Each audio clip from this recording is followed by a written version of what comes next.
तर विद्यार्थ्यांनो सांगा मला,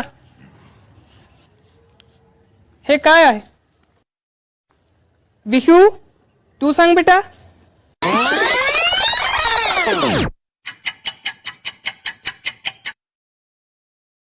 याला म्हणतात यम.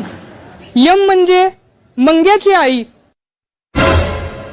सर मला माहित आहे ती मंग्याची आई आहे, पण ती उलटी का बसल्या सर?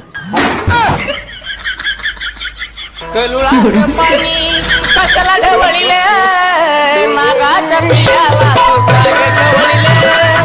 कलुळाचं पाणी कशाला ढवळीले.